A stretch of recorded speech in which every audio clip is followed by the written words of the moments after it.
श्री स्वामी समर्थ. नमस्कार मंडळी, मी मीना तुळसकर. आज मी तुम्हाला सोयाबीनचे पॅटीस दाखवणार आहे. चला तर मग बघूया साहित्य.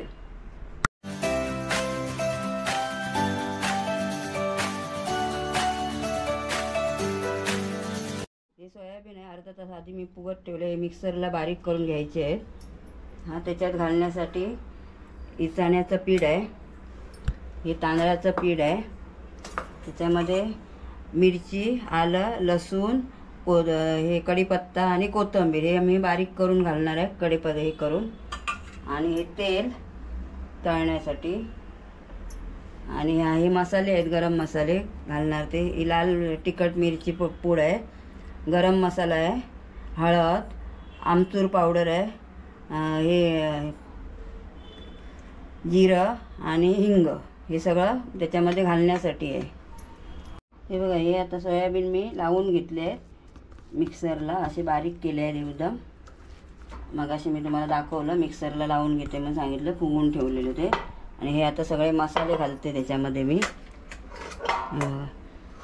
हे मसाले, हे लाल तिखट आहे, गरम मसाला, हळद, आमचूर पावडर, परत हे हिंग आहे आणि जिरं आहे, हे सगळं घालून घेते. तसंच हे आता बारीक करून ठेवलं आहे, कोथिंबीर, मिरची, आलं, लसूण आणि कढीपत्ता, हे सगळं बारीक करून ठेवलं आहे. दरदरीत बारीक नाही केलं आहे, एकदम बारीक नाही केलं आहे, दरदरीत करून ठेवलं आहे बघा. हे घालते. आणि आता ह्याच्यामध्ये जेवढं मावेल ना, आपल्याला जेवढं लागेल तेवढं आपण चण्याचं पीठ आणि 2 चमचे तांदळाचं पीठ घालायचं, आणि ते एक मळून घ्यायचं. नंतर मग तेलावरती तांदळाच्या पिठामध्ये घोळून ते आपण पॅटीस बनवायची. मी दाखवते तुम्हाला. आता मळून घेते मी पीठ घालून, आणि मीठ पण घालायचं, मग असं सांगायला विसरले मी. हे बघा, असे हे करून घेते, मिक्स करून मीठ घालून घेते.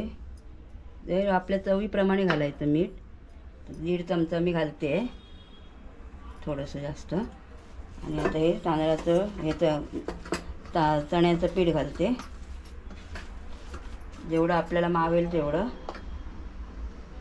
पहिले आधी 2-3 चमचे घालून घेते, परत लागलं तर घे. पाणी घालायचं, लागलं तर पाणी वापरायचं, नाही तर नाही वापरायचं. 2 चमचे तेल पण घालणार आहे याच्यामध्ये.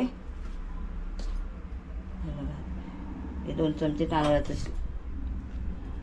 आता हे मळून घेते. 2 चमचे मी तेल घालते.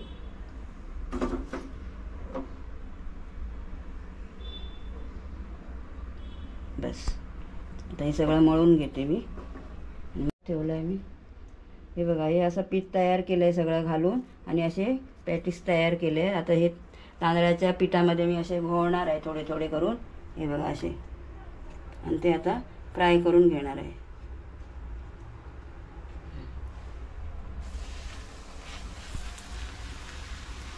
असे फ्राय करून घेणार आहे. स्लो गॅसवरतीच ठेवणार आहे, मध्ये मध्ये थोडा फास्ट करणार. असे मी सगळे तळून घेते, फ्राय करून घेते.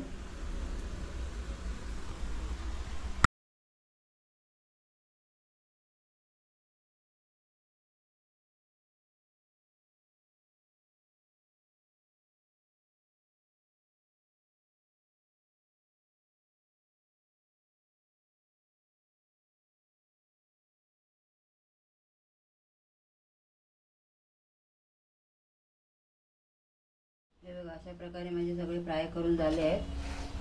फ्राय केले आहेत मी, तळले नाही. हे बघा, हे असे केले. हे तुम्ही कशाबरोबर खाऊ शकता, सॉसमध्ये, चटणी बरोबर, कशाबरोबर खाऊ शकता तुम्ही.